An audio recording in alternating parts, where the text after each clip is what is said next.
Welcome. I'm so glad that you're here this evening and are participating in this offering that we are providing during this holy time of Lent. It's a great privilege for me to be able to introduce to some of you a person that the others of you may already know or have met since he has been a parishioner here for 1 year.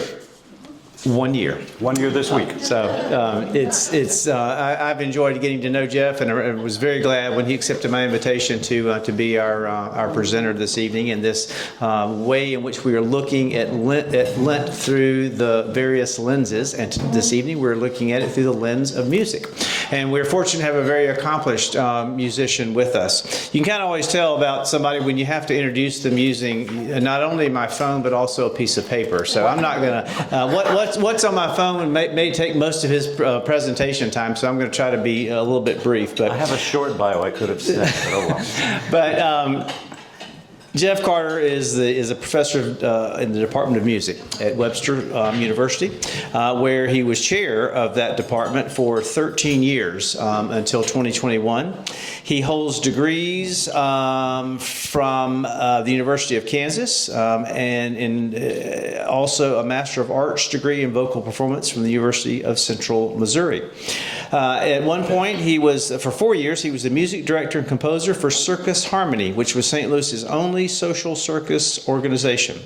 And this part about him I really like. His true loves are, in no particular order, musical theater, the Episcopal Church, dogs, gin, cooking, travel, and helping others to unlock their singing voice. And I have come to know that he does a lot of helping others, especially young people, to unlock their singing voice. So, Jeff, thank you for being here, and we look forward to hearing from you. Thank you so much. Prepare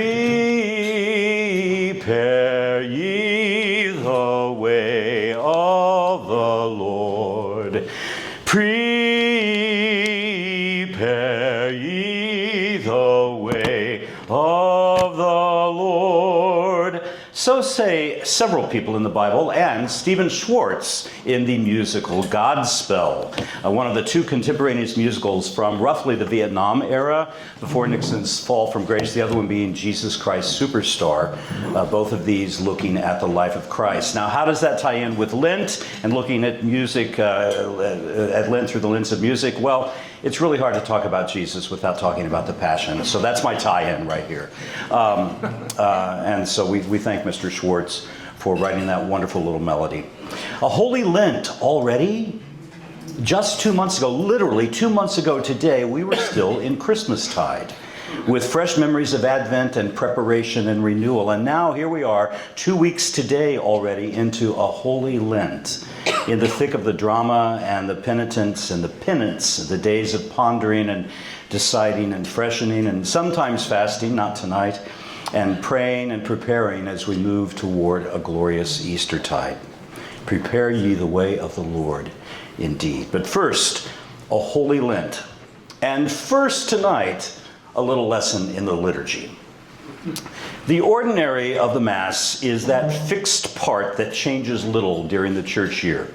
In music, we talk about the ordinary as being the Kyrie, Lord have mercy, Christ have mercy, Lord have mercy, the Gloria, the Credo, or the Creed, the Sanctus, the Holy Holy, and the Agnus Dei. This is the time-honored 5 pieces of music that composers for more than a millennium have been setting these texts to music.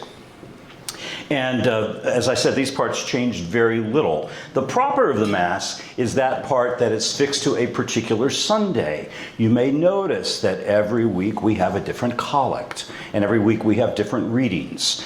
And we also have,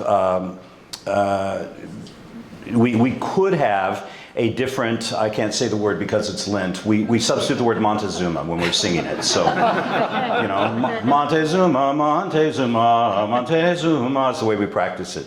But if we were a parish that did a Montezuma during the regular church year, there would then be a verse that would be sung or said, and then we would sing the Montezuma. Again, there's typically a proper offertory sentence that is fixed to a particular Sunday. And Then in the Eucharistic prayer, there's a proper preface. All of this is outlined in the various books that are in the sacristy and probably in the clergy offices. They're in libraries all over the world. And we can we just look up what we're supposed to do that day. And today, it's all done through software anyway. So the proper of the Mass is that part which is fixed to a given Sunday or a particular feast day. Yesterday was the feast of John and Charles Wesley in our book of Lesser Feasts and Fasts. We see this in the lectionary and the specific psalms and scripture readings for each Sunday and for other feast days through the year. Historically, if we were Roman Catholic, this would also include a large body of antiphons to be spoken or sung before certain psalms. And in our tradition, those antiphons could be used at matins, morning prayer, and at evensong or evening prayer before the canticles. Excuse me, allergy season is here. These antiphons comment on, or set the stage for the text that is going to be sung. We notice this on Sunday mornings when the choir is present and the choir sings a particular antiphon at the beginning of communion. And that changes every week. So if we pay attention to that text, that is the proper antiphon for that day. I'm imagining, David, is what's being chosen for that. Yep. We also notice that before the service begins every Sunday at 10:30, the choir or a soloist sing a particular text that is fixed to that day, setting the stage for that particular day of the week. So here's an example of an antiphon. This is the psalm. I am in our Anglican Plain Song Psalter. This is from Church Publishing. So this is all 150 psalms set to plain song. And the text for Psalm 90 is, Lord, you have been our refuge from one generation to another. Before the mountains were brought forth, or there's a white spot over a word. Somebody help me out with this song. Or something on the earth were born, from age to age you are God. This is really not a test. There's a huge white splotch over a word here, and I don't. Anyway, so here is the antiphon. Teach us, O Lord, to number our days, that we may apply our hearts to wisdom. Lord, you have been our refuge from one generation to another. Before the mountains were brought forth, or the something and the earth were born. From age to age you are God. And we go through the entire psalm singing that. We finish with the glory to the Father and to the Son. We finish with the Gloria Patri. And then we come back in the psalm and go, teach us, O Lord, to number our days. And we sing that, that antiphon one more time. So every Sunday there is a particular fixed antiphon that we actually in this parish do. The choir does it. So ultimately, tradition gives us these guidelines. I have to talk about. We have changes in Lent. Music through the eyes of Lent through the eyes of music. We have changes in Lent. First of all, you may have noticed there is no Gloria going on right now. We've dropped the Gloria. Because it's a little bit too happy in a penitential season. The Kyrie may be an alternative penitential statement. You recall in Advent we were singing the Trisagion, which text is escaping me right now. But we made that change during Lent or during Advent. And we normally don't do the Kyrie here at this parish. We are doing the Kyrie during Lent. Well, like I've said, we have no A word, and instead of the Montezuma, we could have a tract, which would be a longer reading of some sort that would comment on the gospel that's about to be read. I noticed on the first Sunday of Lent that Father David did a different offertory sentence than we normally hear on a Sunday morning. And often in Lent, the organ is less present. If you're here for 10:30, you've noticed we don't have a postlude right now. So ultimately, tradition gives us these guidelines for a reason, to help Easter feel like Easter. And if you find yourself missing certain musical elements during Lent, that's a good thing. That longing is part of the journey of Lent. So taking a look at Taking a look at music now. Tonight I have 6 different musical examples to share with you. And they're going to sort of go in contemporaneous or in order of oldest to newest. This particular text is an introit. If you can see the tiny print at the top, it says this is an introit for the first Sunday of Lent using the ordinary form. This is from a wonderful, very heavy book called the Liber Usualis, which was put together by the monks of Solesmes, the Abbey of Solesmes in France, as part of the historical criticism boom in the second half of the 19th century. I have a doctorate in music history back here, so I'm checking to make sure that I've got the right information. This is a truly massive achievement by the monks of the Abbey of Solesmes, first published in 1896. It essentially codified all the Gregorian chants that would be used for any Sunday of the church year and for all the major feast days. It did not do things like the Feast of Athanasius or in our tradition, the Feast of Yonani Luum, which was a couple of weeks ago, or things like that. But it did the big feast days. And so you have every bit of all of that I just said, there's huge chants for those in here. So here's what this particular chant sounds like. We could have heard this on the first Sunday of Lent. Invocabit me et ego exaudiam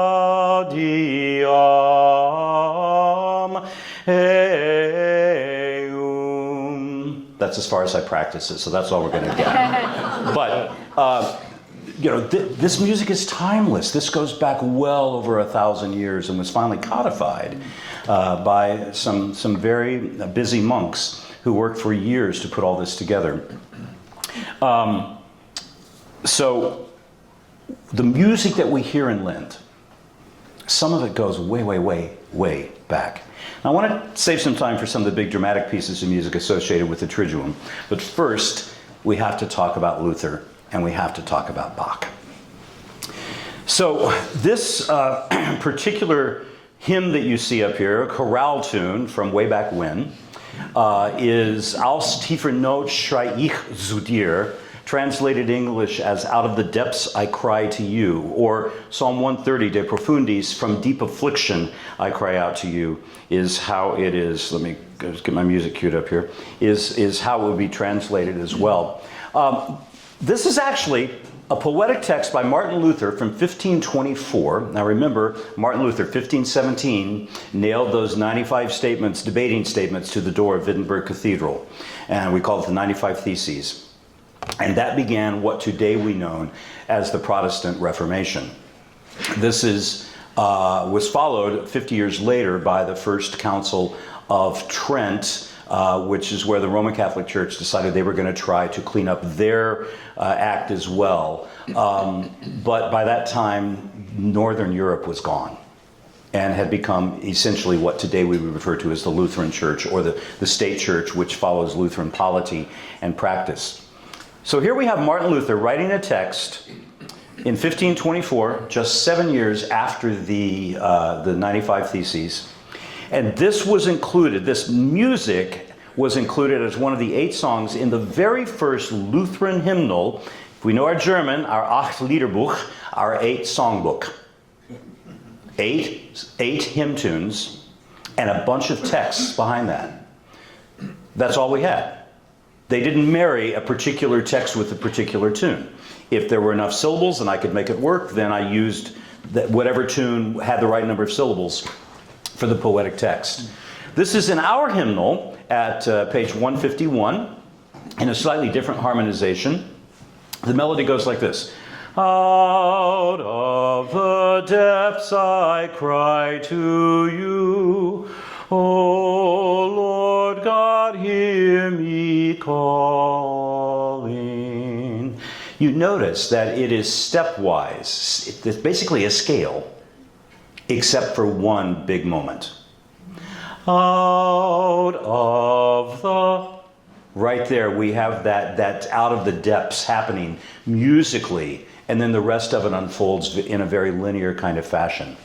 Now, Mr. Bach used this as part of his cantata number 38, and it was originally not composed for Lent, although this text and this tune and this cantata by Bach have come to be associated with Lent quite deeply. He actually composed this for like the 22nd Sunday of Pentecost, so October. would be where it belonged in the calendar. Let's listen. Are we queued up? Okay, let's listen to a little bit of this in the Bach cantata version. Hang on. I am recently in hearing aids, and my phone Bluetooths directly to my hearing aids unless I disconnect them. Bear with me. So I heard it, but you all didn't. So, and I knew something was wrong. All right, let's try that again. First world problems.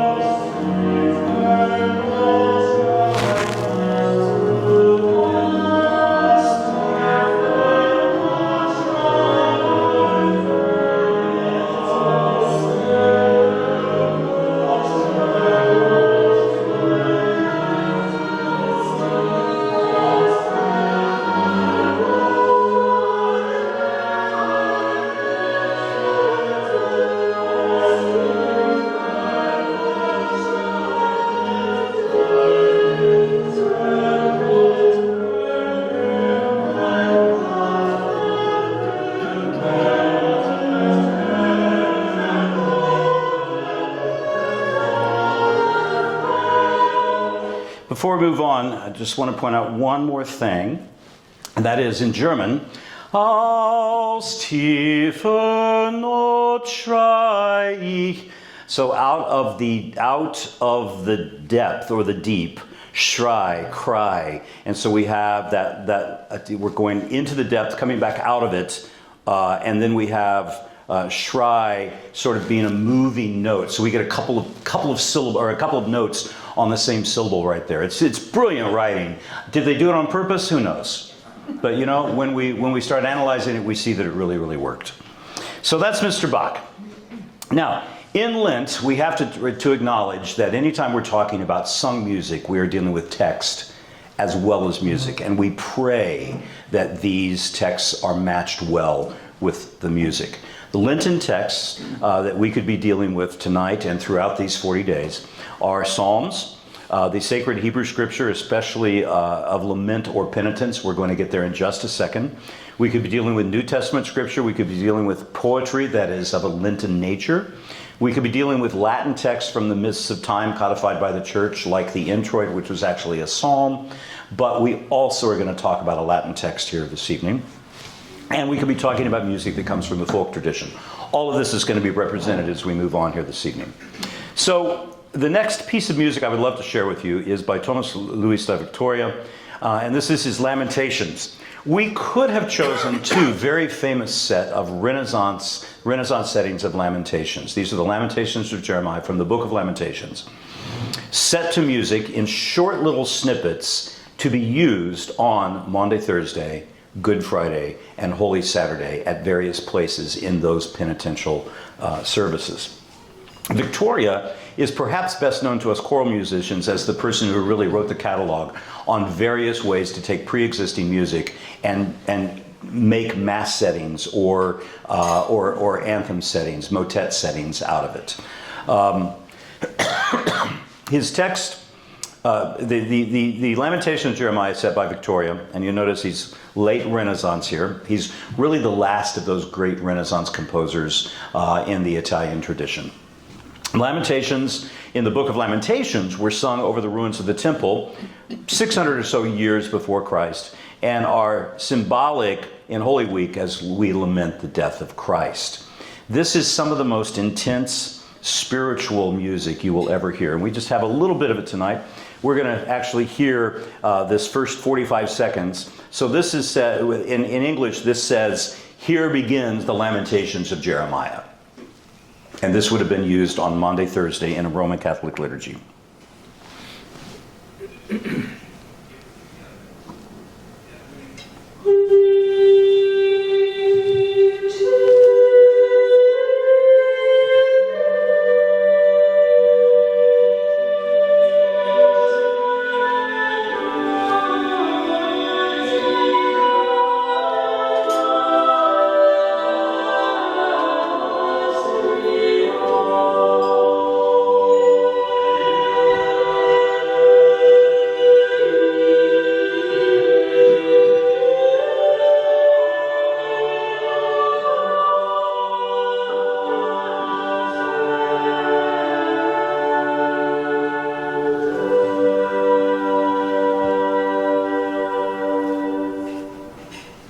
if you're reading music, we got that far in that 45 seconds. That was the end of it. There's some interesting little tidbits about these lamentations. In Hebrew, they follow the Hebrew alphabet.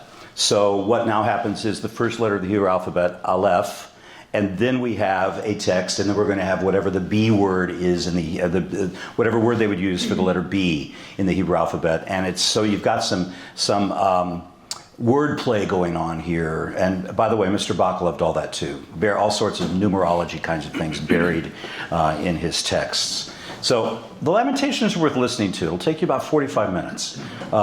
The other Lamentations I'll be mentioning at the end are by Thomas Tallis and have a very different feel to them because they were, let me go ahead and go there, because they were written in England in the Renaissance. And England was never really quite part of the continent because of the English Channel. And English music in the Renaissance has all sorts of little things in it that make it sound very different from continental music. If you're a musician, you've heard of the word cross relations. And so there's these really funky harmonic things that happen in English music of the 1500s and early 1600s that just don't exist on the continent. So the Tallis setting of this is going to be quite different from Victoria setting. Now, we need to spend a few minutes talking about oratorio. And the reason is, this is probably the only art form in music that was designed to be Lenten. So we have to do a little bit of music history here first.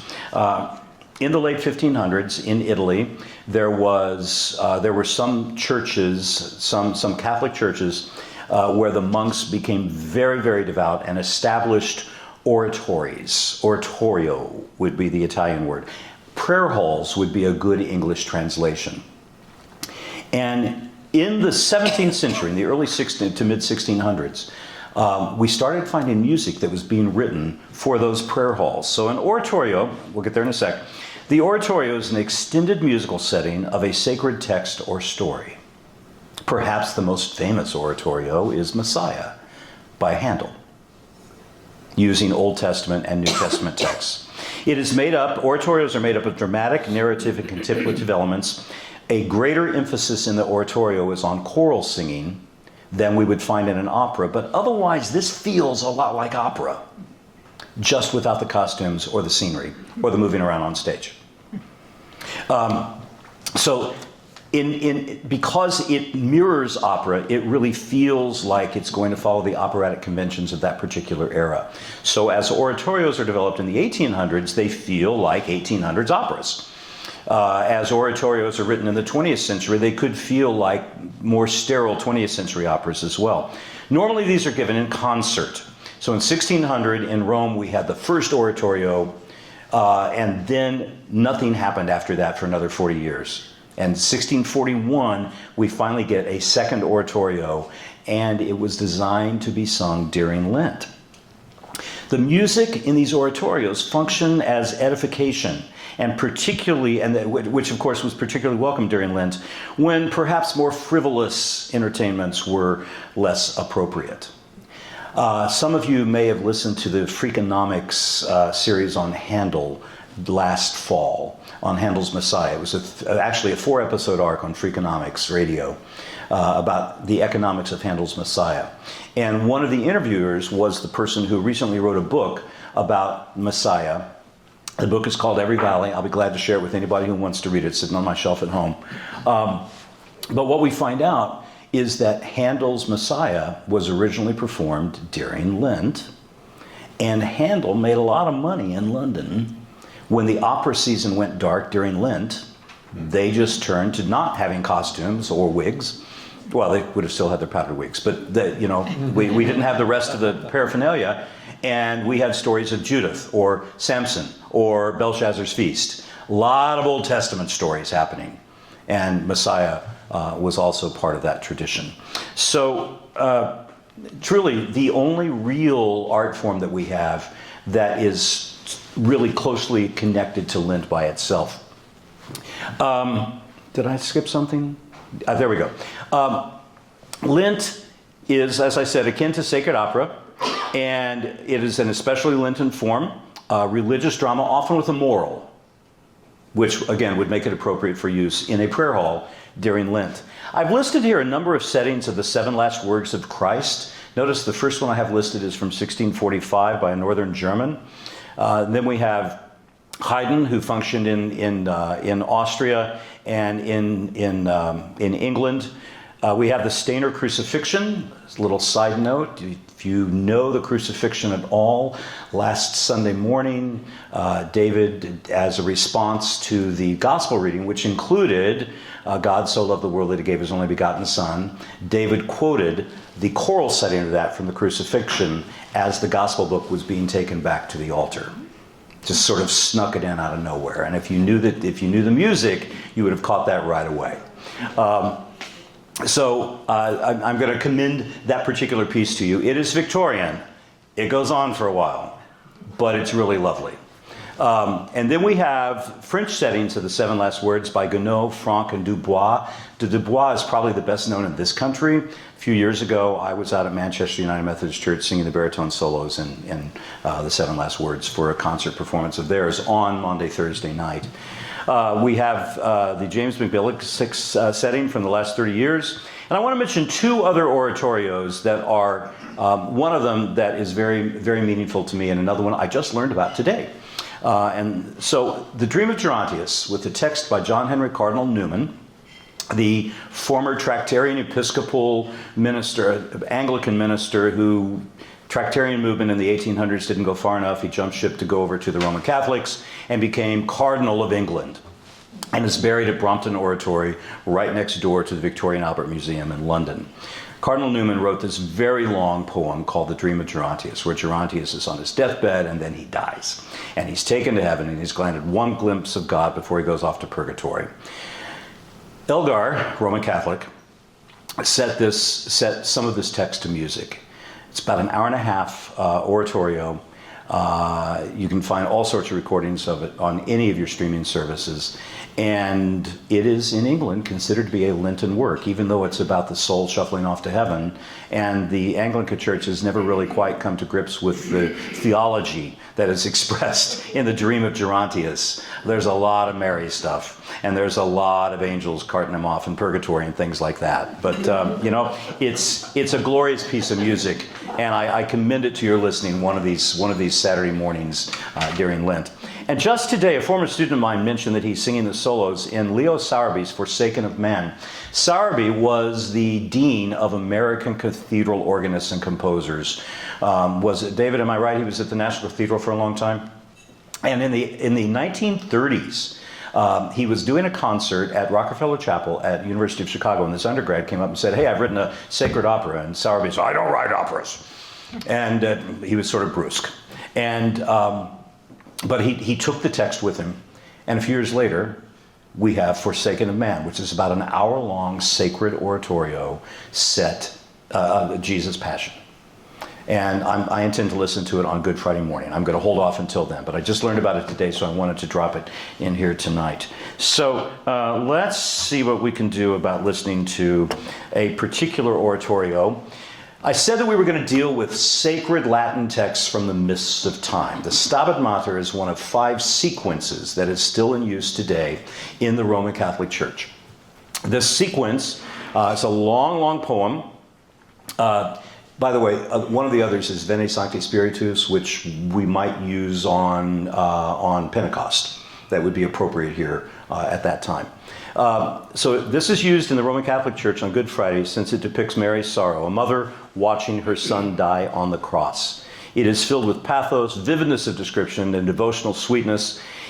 Interestingly, it is made up of double versicles of 8 syllables, 8 syllables, 7 syllables, and a rhyme scheme of AAB, CCB, all of this finalized by a particular person, we know his name, in the later part of the 12th century. The author of this, multiple authors of this, if I were to say, what is the poetic idea of this text? Who is the man who would not weep, seeing the mother of Christ in such torment? We have settings of this by such diverse composers as Palestrina from the high Renaissance in the middle part of the 1500s, Pergolesi from the 1700s. By the way, Christ Church Cathedral Friday, 2 weeks from Friday, there's a performance of the Pergolesi Stabat Mater at noontime at Christ Church Cathedral downtown. Dvorak set a big romantic setting of it, and Francis Poulenc, French composer, also set it to music as well. Here's the first two of these couplets. Notice 8, 8, 7, 8, 8, 7, A, A, B, C, C, B rhyme scheme. So it's very, very detailed and specific in its rhyme scheme. English text is there for you. We're going to listen to a little bit of the Poulenc Stabat Mater from the late 1950s.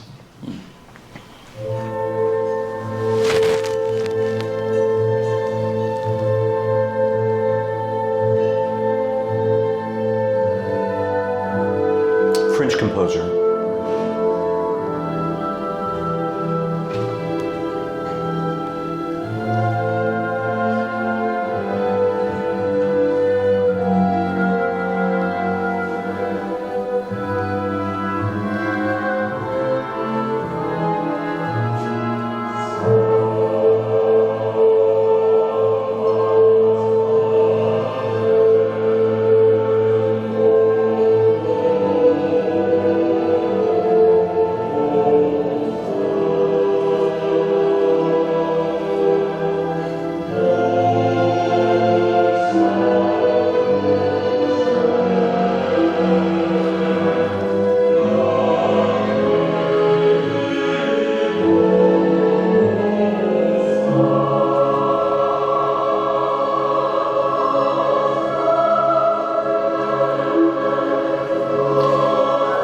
Trebles have gone back and intoned the first words again. This is going to take a while, so we're going to go ahead and move on to something else. But this is probably my favorite setting of the Stabat Mater. The Dvorak setting, it's a big romantic work, and I don't think it captures the mood nearly as well as this very somber Poulenc setting. That has some typical Poulencian shenanigans in it too. But Poulenc described himself as a two-thirds saint, or no, three-quarters saint, one-quarter imp. And I would describe myself that way as well some days. So, all right, the work of Lent. The work of Lent. Now, many of us have heard the stories, many of them apocryphal. Allegri, we're talking here in the first half of the 1600s, writes this for the Sistine Chapel to be used only on Good Friday. It was never written down any place except at the Vatican, and on pain of death and excommunication, you could never ever perform it anyplace else. Well, guess what? By the middle 1700s, it was published in Paris and in London. So those stories are not true, but we like to talk about them. The story is also that Mozart heard it on one Good Friday at the Vatican when he was 14 and went back to wherever he was staying and took his pen and quill and wrote it down from memory. What today we consider to be the Allegri Miserere is actually a shell of music that Allegri wrote, and then a whole lot of other performance practice things that have been added to it over the centuries. So it doesn't change the fact that it's a glorious, glorious piece of music.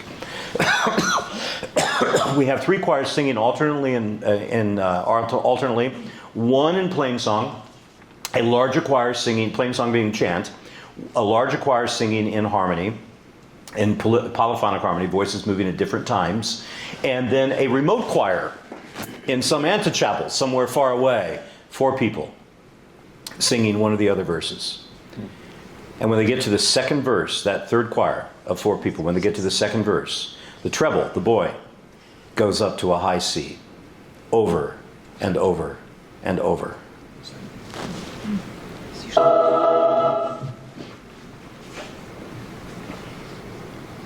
This is St. John's College, Cambridge.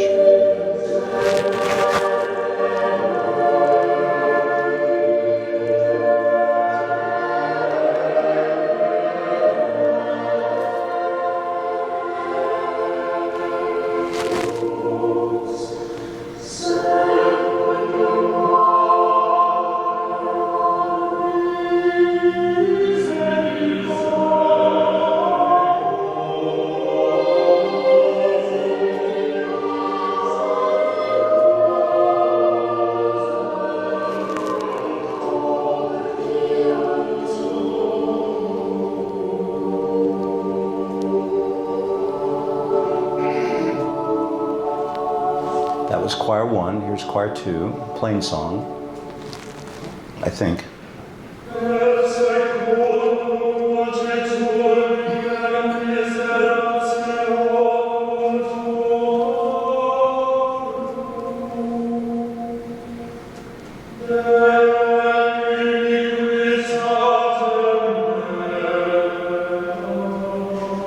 Choir 3.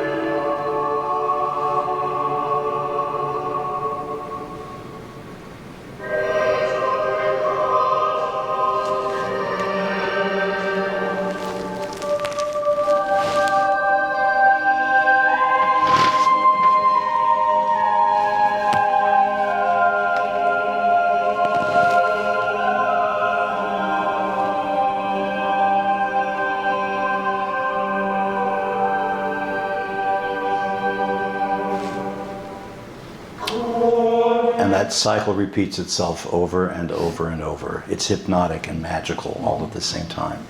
Have you noticed that most of the music that we've talked about is for the 3 holy days of Holy Week? There's just not a lot of headbangers out there for the second Sunday of Lent, you know? I mean, we have all this Advent music, you know? But we still, what do we remember? The John Ritter Christmas carols, or In the Bleak Midwinter. There's just not a lot out there that is tied to a particular Sunday of Lent. And part of the reason is, at least in our cycle, and it's true in the Roman Church as well, we have different readings, year A, B, and C. So that music would only come around once every 3 years. But the events of those 3 holy days, the Triduum, Monday, Thursday, Good Friday, Holy Saturday, those are the same every year. The readings may be different, but the events are the same. And so those events have been what have inspired more music from composers than anything else, music in a Lenten style. Spirituals are an oral tradition. Spirituals were used in the field by enslaved people. They were used in the field to help them keep time as they worked, to help them work together as they were plowing or hoeing or doing things like that in the field. They were used in religious services to remind people that a day of deliverance was going to come sooner or later. The imagery in spirituals is often of deliverance, of crossing Jordan. Jordan symbolically being the Ohio River, because if they could cross the Ohio, they could get to the freedom of the North. That's really simplifying what I'm talking about, and I'm cognizant that there's not a single person who would have grown up singing spirituals in this room tonight. We could have a whole series on that one year. Spirituals merge various African cultural influences with the experience of being held in bondage and in slavery. A first published hymnal of spirituals was published in 1899. In 1940, our own hymnal, 1940, was the first Protestant hymnal to include a spiritual for congregational singing.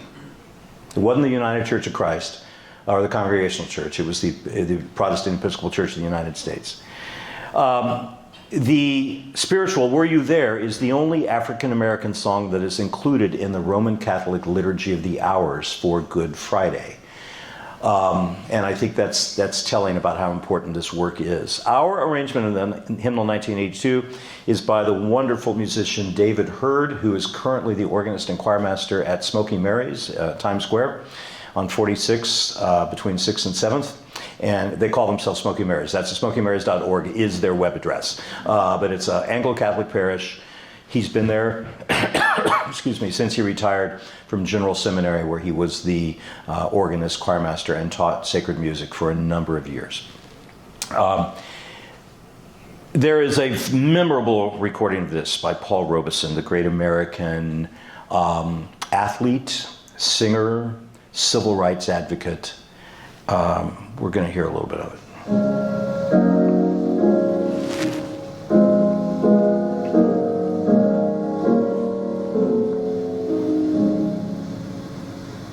Were you there when they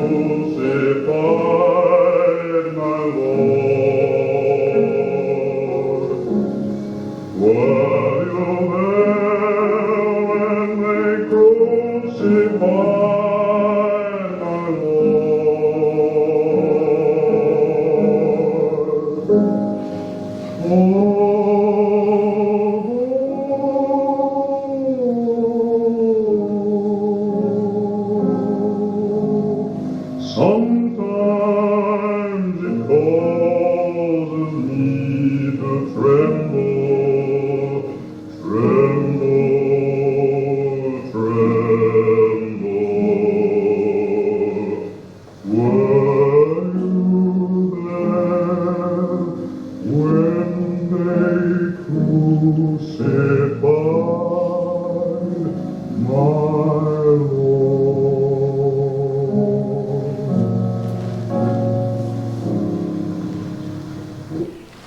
Spirituals don't get any better than that. Some other pieces I could have talked about tonight. Feel free to take a picture if you wish. I'll leave this up at the end.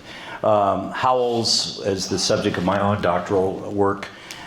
His anthem, Like Is the Heart, from Psalm 42, is particularly appropriate for this time of year.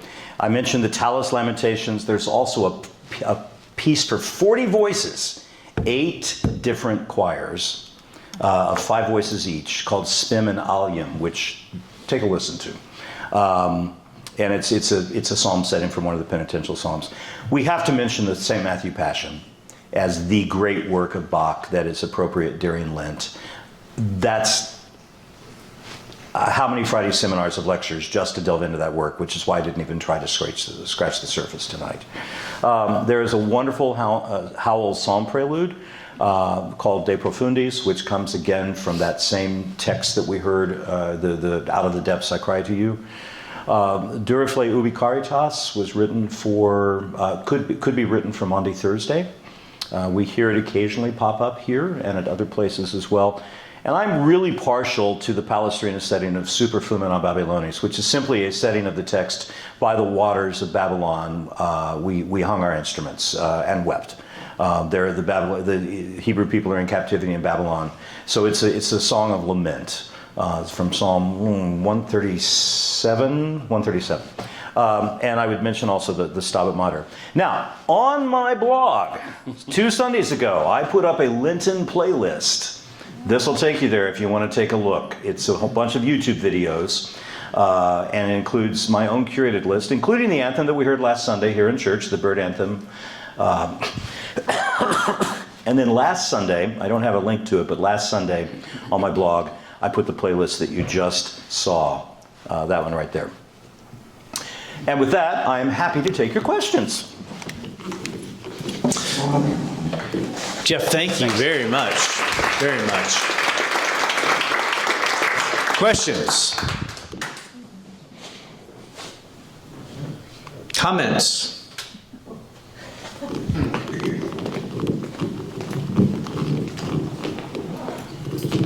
I just have a comment. The music and your singing just was like a bomb. Thank you. 5th pew from the front on the right every Sunday. Come join me.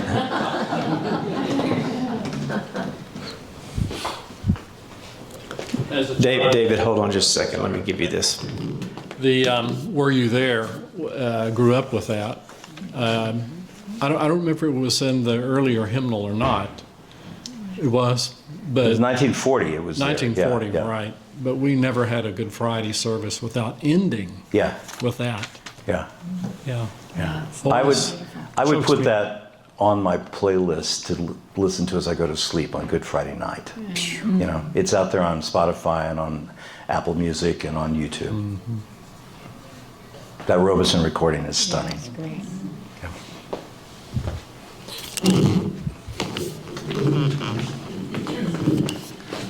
I'm just going to say, like all good teachers, you've inspired me to want to learn more. So Good. thank you for that. This is such a new thing Thanks. for me, but it's really been fascinating. So, Yeah. Thank you. It's hard to, there just isn't music that is tied to a particular Lenten theme that's not also tied to a particular event. So we deal with the 3 holy days, and we stay away from Easter, even though I have dropped the Mahler Resurrection Symphony into my playlist, and we stay away also from Palm Sunday, because that could be a whole nother talk all of its own as well. Can you go back to the spirituals slide? I had a question for you. On that slide. Maybe. I don't know why it's not clicking.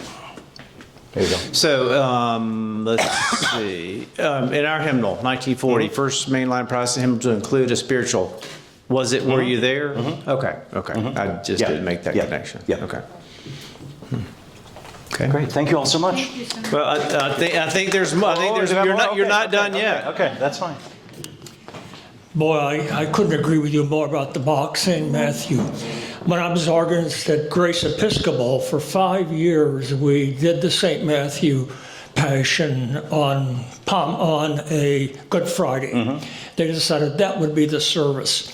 And to me, the most glorious part of that, and Bach is very daring. I mean, that work, as you go through it, he really pushed some limits in that work.